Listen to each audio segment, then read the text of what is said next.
Hi, everyone. Thanks for joining us tonight to talk about Hunter College High School. We are just going to wait a moment to have people join us for the Facebook Live to begin. And bear with us if we have any technical difficulties. 2 seconds. Yep. Yeah, so no worries. You're not missing anything quite yet. And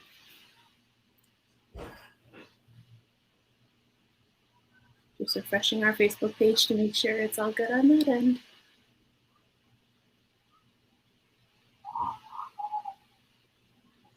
Okay.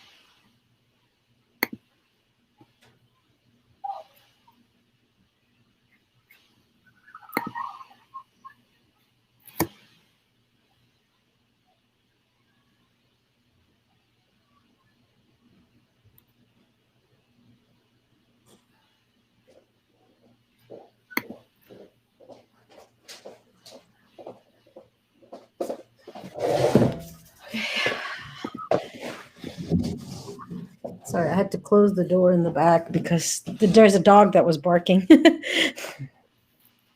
All right. So I'm also just going to post some information about our YouTube page as well, should anyone have trouble connecting on the Facebook end. That's perfect.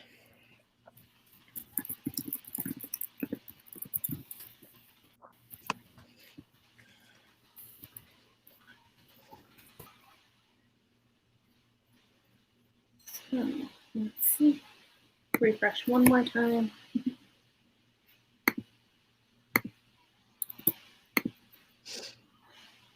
And let's see how it's going. So yes, if anybody does have questions, definitely feel free to post them in the comments.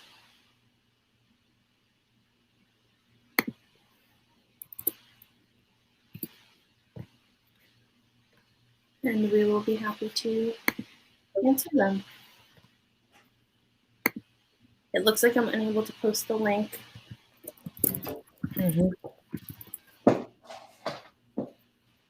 Let's try this one more time.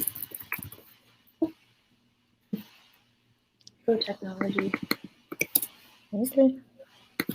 One more time. I'm not seeing it live on Facebook, so I think we are going to go over to YouTube. We are for sure live over there, and we'll be able to help answer all your questions that you may have.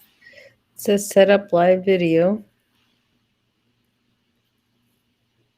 Should I just say live video will be shared on your page and incoming event? Is that okay? Should I just say that, Danielle? Yeah, let's try that. Let's try that. Okay, looks like we have someone switching over to YouTube. Yes, come on over to YouTube. Yes. Welcome everyone to YouTube, because Facebook clearly does not want us to do these events. I think we might switch over to YouTube for good. That way everyone has all the videos right on our page ready to see. Exactly. Exactly. Exactly. Do we show live on Facebook or no? Nope, it's not showing live on Facebook right now. Okay.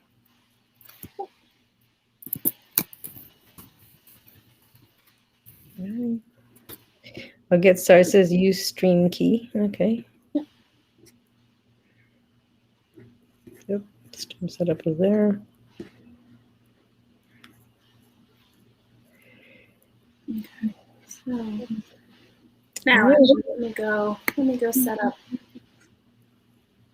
one more thing on our settings, and hopefully that will allow you guys to post some comments. If not, if you want to keep popping them on Facebook, you're welcome to do that as well. Let's see, one more second. So we can definitely help your kids get into these, get into all of these different schools. However, all of this technology keeps switching, so we definitely need a little bit of a assistance on that. So bear with us 1 second. Oh, here we go. That's why.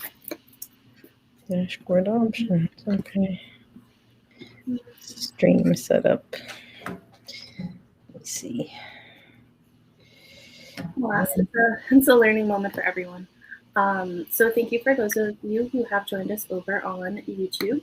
We are going to be discussing a variety of information related to helping your student get into Hunter College High School, which has finally added in all of their information, released all their information about how they are going to be determining the class of the fall class of 2021 for students that are currently in 6th grade and will be in 7th grade by the end of this year. So. Yep. All right. So welcome, everyone. This is our live stream series. We have these every 2 weeks with different topics. So if you're interested, we post them on our Facebook page. Oh, you can't hear me? I can't hear Danielle. Huh? My volume is on. Oh boy.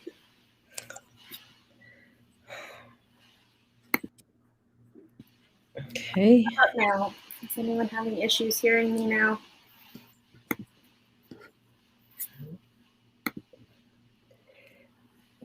Can they hear you, Danielle? No. That is what I am looking to see. Well, I can hear you. I can hear you. Yeah, I can hear you. Big A, you can go ahead and I'll. Okay, yeah. So today we want to talk about, like I said, the Hunter High School has not changed their process, and we want to give you a bit of information about the test and kind of answer any questions you might have.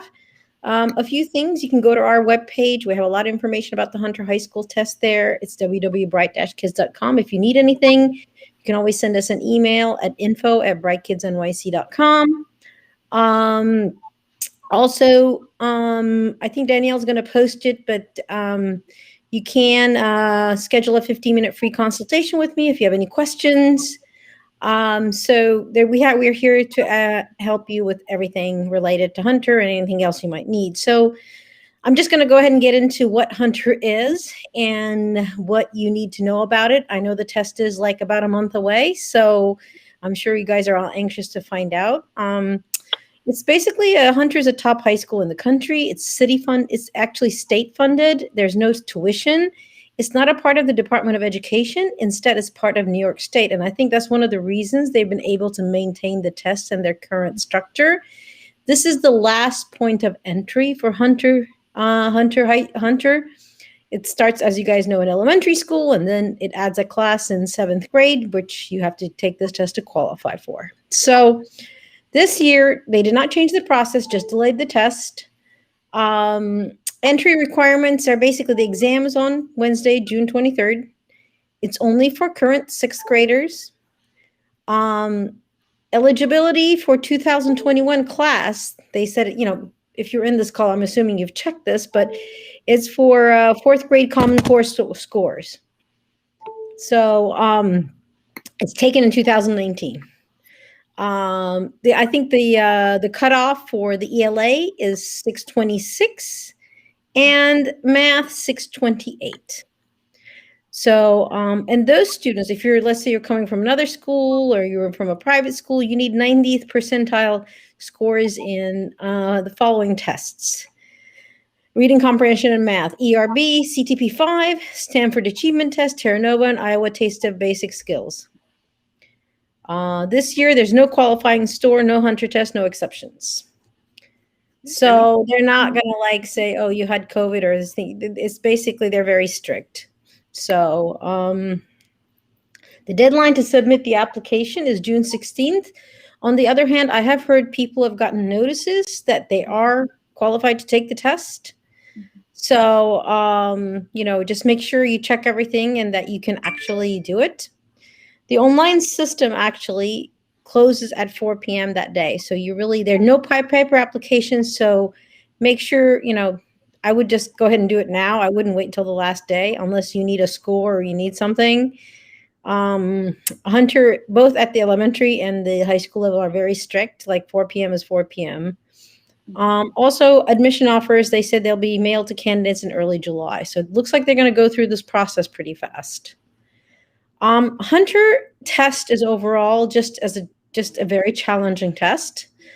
SHS 18 challenging. There are other challenging tests, but they have, particularly the math section of the test is quite challenging. So it requires not only like, command of material, but there's a lot of logic-based math.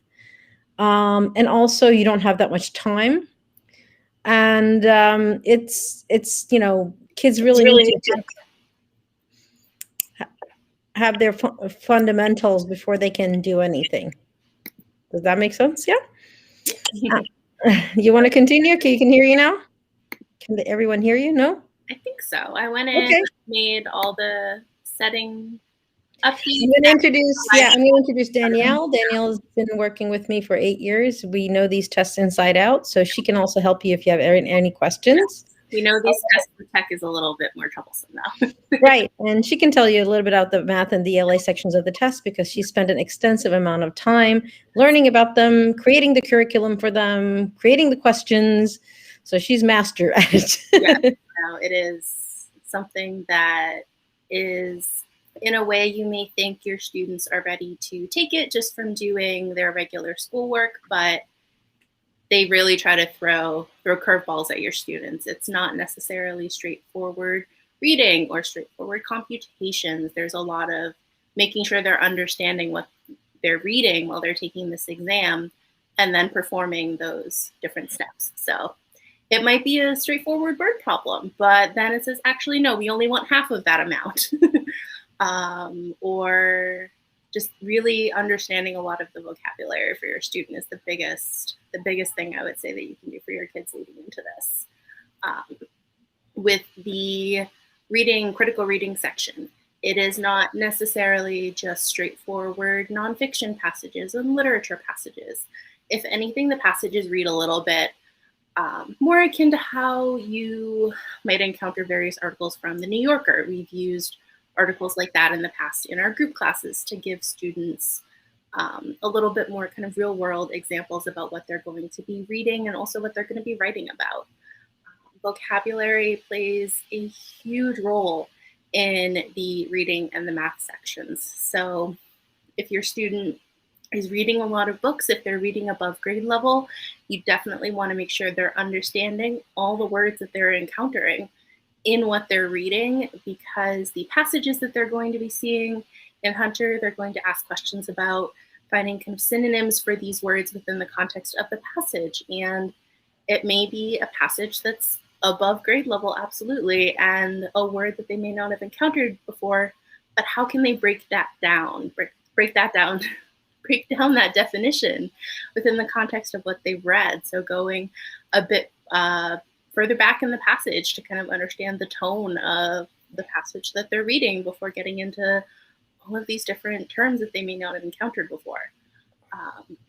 They also definitely need to understand that tone of the passage as a whole, as I mentioned, in a more nuanced manner than just, oh, is this a biographical passage, or is this a nonfiction passage, or a passage about something in science? They have to really understand the nuances to everything that they are seeing within this exam, also under a timed situation, which a lot of students haven't had recently. So within the ELA section, reading quickly, making notes, paraphrasing, annotating those passages is going to be crucial for them, so that they know exactly what they're reading, whether they like to read the questions before they read the passages or whether they like to read the questions after they've read the passage. That various strategies have worked for students throughout the years, and it's really what they're most comfortable with at this point in time, since there's only about 5 more weeks until the exam. We don't want to necessarily be throwing brand new strategies and completely upending the way that your student learns and processes right before a big exam that is already a lot of pressure on them, especially going into the math section where at that 6th grade level, you're starting to get into different Common Core standards. They've switched from the 5th grade to the 6th grade, so you're no longer seeing numbers and fractions and operations and algebraic thinking. Now you're seeing ratios and proportional relationships. You're seeing statistics and probabilities. So not only is are the standards changing within the school, but the expectations for the Hunter exam, they are ratcheting it up to make it quite the challenge for your child. So understanding terms like natural numbers, ordinals, just everything in that regard, getting into the nitty gritty. So not just knowing how to do all of these things, but knowing what they're doing, because there's a lot more logic to the questions that they're going to be answering. It's not entirely simplifying an equation or solving for X. Yes. It is something that maybe some of you have had exposure to, the Continental Math League type of content. It's much more up that level. And that's something that we also, if you were doing sessions with us, you have something like that for homework a lot, because kids can definitely always need more exposure to that just outside of their sessions. Because exposure to this content and repetition with the wordiness of everything will only help them. Right. I think one thing that we're doing right now, because I mean, we've had actually kids who've been preparing with us for a while on the Hunter in anticipation that the test will happen. Some sort of have given up. Those who haven't actually are going to have a huge advantage, I think. One of the things we're doing in our classes and our sessions right now, we're really solely focused on test taking strategies. We really don't have time to do much more than that. I mean, we ask the kids, we give them a lot of work. We ask the kids to actually do a lot of work in between sessions, but it's really at this point a matter of really teaching them test taking strategies, how to eliminate answers, how to quickly get through some of these logic problems. Our teachers are great at that. They've been teaching for this test for a while. So there are shortcuts and tricks to this test too. A lot of the math problems actually, like, there is one quick way to do each problem. So kids get stuck actually because they go a roundabout way of doing a logical problem. It's hard to explain, but it's maybe Daniela can explain it better. But it's just like, there's a shortcut, and it'll take you 2 minutes if you can figure out the way to get there. Otherwise, it's going to take you 10 minutes. So it's exactly like I was saying, and Bige was saying at the beginning. Your student has to have their foundations completely solidified before they go into this exam, because it is going to be something where they have about 3 hours to go through these 2 sections plus to write an essay. And so when they're doing this, they need to know exactly what they're reading. They need to know what these terms mean. I'm actually going to pull up our diagnostic and read a question from this. The nice thing about, even though Hunter makes this exam ridiculously challenging for the student, they do provide a couple of practice exams on their web pages, on the admissions pages, for your child to kind of see through, practice, maybe go through one just at a slow pace, practice, take their time, and then use that second one to really get a feel for the experience. Our experience is that the actual exam is harder than those questions. They really don't reflect, so also don't get too comfortable. They don't really reflect necessarily the kind of the difficulty of the exam, and also you have to take it in context. They're just trying to give you some sample questions, but they're not going to give you really how difficult the exam is. You want to talk also a little bit about the essay portion? Yes. So every student is going to be writing the essay portion of the exam, but they are not going to be read by, not every single essay is going to be read by the admissions committee. So they will grade the critical reading and the mathematics multiple choice sections, and then they will create a cutoff score. In past years, it's been the top 300 to 500 scores. The exact number has varied from year to year, but those top scores out of the thousands of kids that end up taking this exam, those are the only essays that will be read. Since the multiple choice questions are graded by a machine, it's a lot easier to grade all of those more quickly than it is to have an actual person read all of these essays. So this essay is a bit more tied to kind of real world experiences. In one of the last years, they had the topic of what is something that you would invent to help the world, help better the world. Right. And so it's something where you want your child to, one, read what is the essay actually asking you to do, but they also will throw in other details of like, make sure you incorporate the senses and explain why, and just really make you feel like you're in this experience, so that you're showing and not telling. Yeah, last year's question was, what problem in the world you would solve, big or small, to help humanity? I mean, it's an extremely broad question. It's a trap. You see it right from the question. It's a trap. So they're not going to ask this question this year. So the thing is that the reason I gave this example is that because first thing that we need to work on with children is taking something so broad like that, and how do you organize it? Because if they start writing without organizing, they're going to get lost. And I think that, several things that we always give and say, give examples from your own real life, give examples you need to connect to whatever they're writing. They need to. So also, making, they have to show that this is something they're really passionate about. I mean, it's a lot of things in a short amount of time.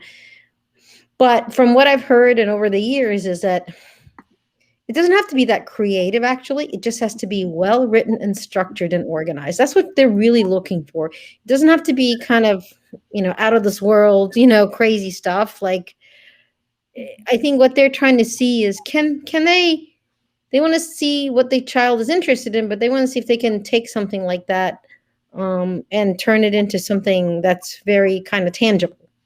Their questions are very abstract usually, just like that. It's very futuristic and very abstract. So also I would make sure that, your child does at least several practice essays a week going forward. I know it's a lot, but many kids do make it to the second cutoff, but then it's the essay. So unfortunately, we have to tackle two parts at once. So I've dug up our diagnostic just to kind of read a sample of a question of how you really have to know exactly what you're doing on all of these questions. So this one is, what is the 210th digit in the following pattern? Now I'm going to read a bunch of numbers. 0, 1, 2, 3, 4, 5, 6, 7, 8, 9, 1, 0, 1, 1, 1, 2, 1, 3, 1, 4, 1, 5, 1, 6, ... How many numbers has that already been? Your child needs to immediately notice that they are doing sequential numbers all smushed together. So then they need to figure out, how many single digit numbers are there? How many double digit numbers are there? And then kind of count out what each of those are. So you have the 1 times 9, and then you'll have as one part of the equation to get up to 210. And then you want to figure out how many digits are in all the 2-digit numbers. Are you going to be up to 100? I think so.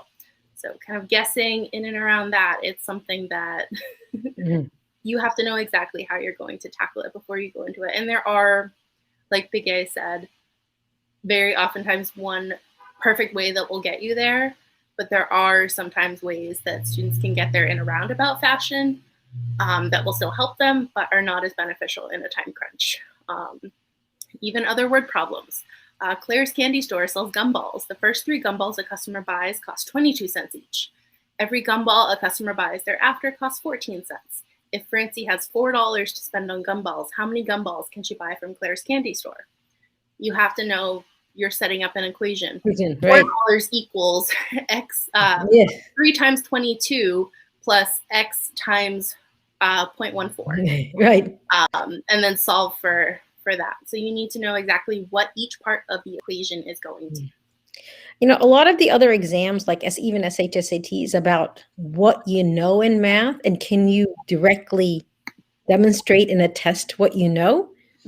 Whereas Hunter is about how do you think?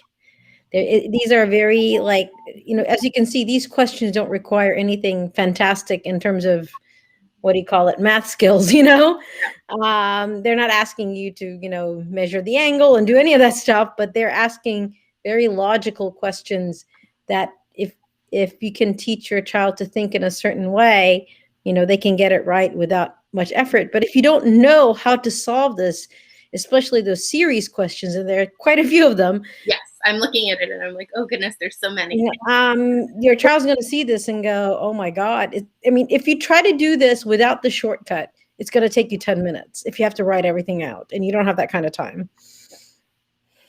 Definitely. And 3 hours goes by very quickly. Yes. And especially for kids this year where if they are in a public school right now, the Common Core exams weren't really exams so much this year. So they didn't really get any practice in that regard.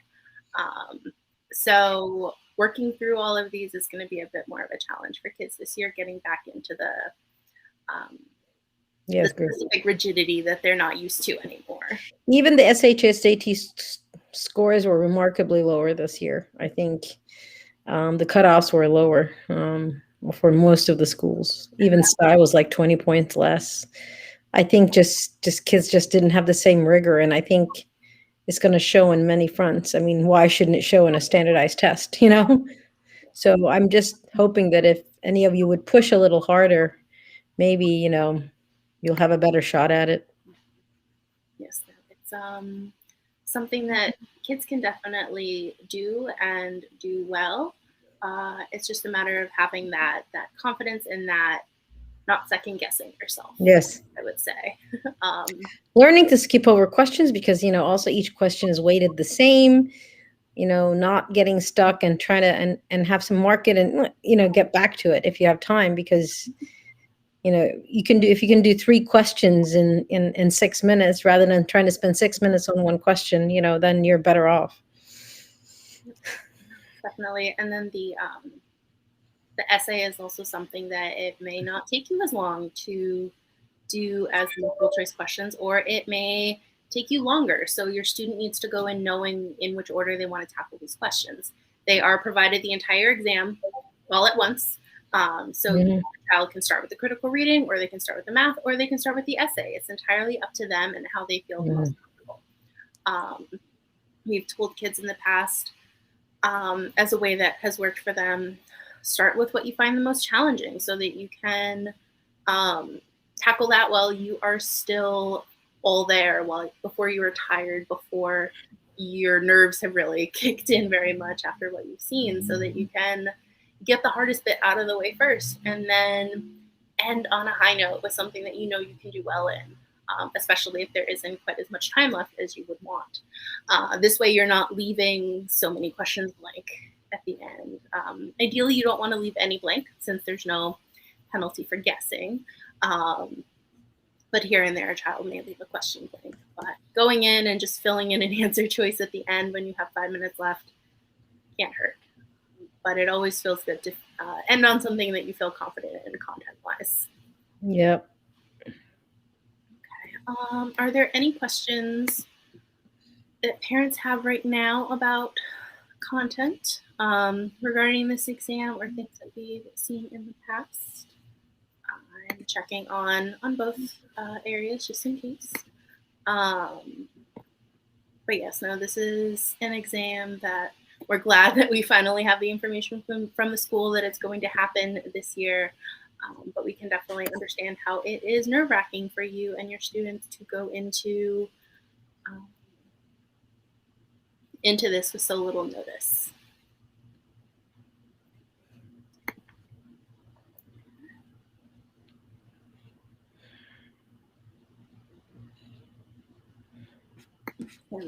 I will go back and check on our agenda, make sure we have hit all of the points. Everything covered, yep. Yes, so basically, your child should definitely be writing essays. Right now, they don't have to be super, super long, but they do need to be long enough to get the message across about what they are writing about. Your students should also be reading books and understand what they're reading, especially when they are above grade level, as they will be experiencing here. Understanding and comprehension in regards to reading will help them both in the critical reading section as well as in the math section. And then should your child need a little bit of extra, more formal practice, we at Bright Kids have a bunch of options available to kind of help walk you through in terms of the parent and what the expectation should be of the child. We have consultations available for parents to sign up for. I'll post the links of all of those things in the chats and comments on both pages. But should you also want to connect and speak with an account manager about the different program options we have available, I will post our info@brightkidsnyc.com email address. As well, you can connect with Claire or Kiosha to discuss the different tutoring options we have. We have one-on-ones in an online setting as well as in our office setting. We also have a group class that has already begun and another group class due to demand that's beginning this Sunday. So no matter the option, if you want to move forward with that, help your child feel a little bit more comfortable, we have a few different ways of helping them get ready for these exams. But before you think about any of that as well, go fill out your application. They're pretty strict about the application closing in a couple of weeks, June 16th, a week before the exam. Make sure you do get that in so that your child will be able to sit for the exam. Make sure that they have taken either the Common Core exam or one of the other exams Bige mentioned earlier, the CTP5, the Stanford Achievement, Terra Nova, or the ITBS. If they do not have a qualifying exam score from any of those exams, they unfortunately won't be able to take the test this year.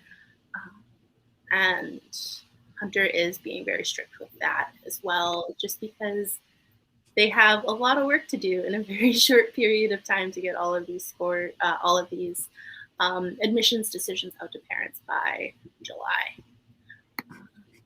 So I think checking one more time on our other page, not seeing any other comments coming in.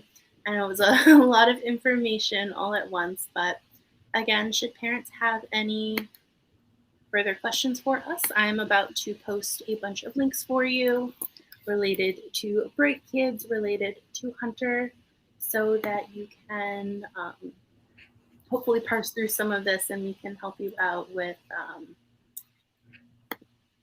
any remaining questions that you may have. Actually, I'm going to post the YouTube comments in a pinned link once this does go up, but on Facebook, I am posting them onto the event right now. So should you have questions, you can head on over to those various links so that you can be in touch with us. Again, info@brightkidsnyc.com to connect with some of our account managers, as well as if you wanted to sign up for a free 15-minute consultation with Bige to go through more specifics for your child, that is go.oncehub.com/brightkids. We look forward to hearing from families, hearing about your experiences applying to Hunter, going through the exam, and we hope to be in touch with all of you very soon. Bige, do you have anything else you wanted to add to the evening? No, we're just here to help you. So if you need anything, let us know. I know this is a challenging time, but like I said, we've been doing this for a long time. So we also have a class starting this Sunday. A lot of our other classes are full, but we added this class because we had a request for it. It's online, so Zoom session Sunday mornings 10 to 12. So if you want to register for it, you can go to our website and register for it, or through the link that Danielle posted. Okay. So thank you again, everyone, for joining us. We look forward to hearing from you soon. Have a lovely evening. Bye.